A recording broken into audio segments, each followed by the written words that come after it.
ប្រត់វាគឺរហូតតតែពួកគេទាំង4នាក់បានភ្ជាប់ត្រាផ្ចិតនៃក្តីរបស់ពួកគេជាមួយគ្នាដើម្បីបំផុសចក្ខុវិស័យស្ថានសួគ៌និងផែនដីទើបបងប្អូនប្រុសទាំង3នាក់បានបញ្ជាក់ថាក្មេងស្រីចំណាក់ស្រុកដែលត្រូវបានបំពានដោយមនុស្សអាក្រក់នៅចំពោះមុខពួកគេគឺជាប្អូនស្រីពិតប្រាកដដែលពួកគេបានស្វែងរកអស់ជាច្រើនឆ្នាំវាបានបង្ហាញថា20ឆ្នាំមុនបងប្អូនបង្កើតទាំង4នាក់ត្រូវបានតាមប្រមាញ់ដោយស្ត្រូវរបស់ពួកគេបងប្រុសទី3បានជំពប់ដួលលើថ្មហើយមិនអាចរត់បានទៀតទេដោយសារតែអស់កម្លាំងខ្លាំងឃើញឧក្រិដ្ឋជនហៀបនឹងមកដល់ប្អូនស្រីរបស់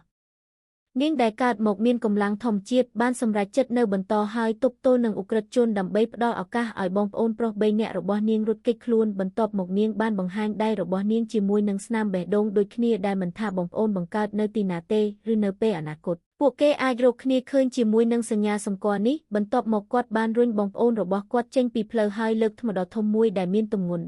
10,000 តោនហើយបោះវាទៅលើចោលប្លន់ឃើញឧក្រិដ្ឋជនត្រូវបានកិនទៅនឹងដីក្មេងស្រីបានងាកហើយរត់គេចខ្លួនប៉ុន្តែដោយសារតែនាងប្រញាប់នាងបានបោះជំហានខុសដោយចៃដន្យ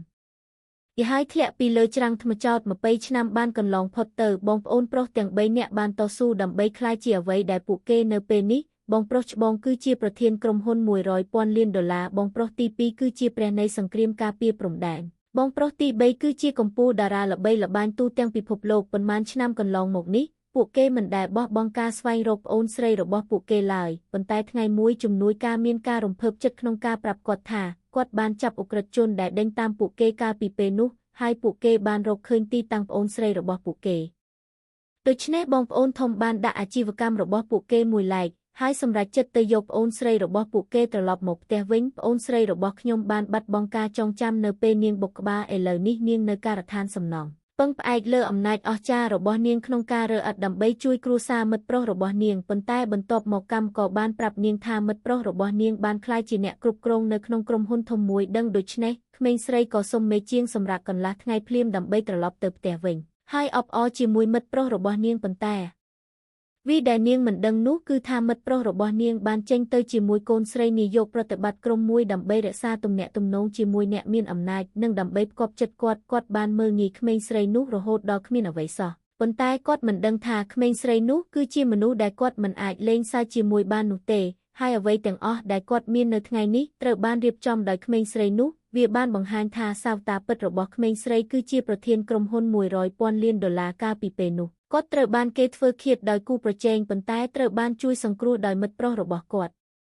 ដើម្បីសងគុណរបស់គាត់បានចូលនិវត្តន៍ហើយធ្វើការជាបុរសធម្មតាម្នាក់ដើម្បីជួយគ្រួសាររបស់គាត់ឥឡូវនេះបុរសនោះបានសម្រេចបំណងប្រាថ្នារបស់គាត់ក្នុងការធ្វើជានាយកប្រតិបត្តិសៀវនៃក្រុមនារីនោះបានសម្រេចចិត្តសារភាពអត្តសញ្ញាណរបស់នាងទៅគាត់នៅថ្ងៃដែលគាត់ចូលកាន់តំណែងនាងមិននឹកស្មានថានឹងត្រូវបានម្ដាយក្មេករបស់នាងមិនចូលចិត្តនៅពេលនាងត្រឡប់មកផ្ទះវិញនោះទេនៅពេលនោះបុរសអាក្រក់នោះកំពុងចេញពីបន្ទប់របស់គាត់ក្នុងសភាពញ៉ៃញ៉ៃក្មេងស្រីដែលមិនដឹងពីស្ថានភាពនោះក៏បានដើរទៅមុខភ្លាមហើយអបគាត់ដោយមិននឹកស្មានដល់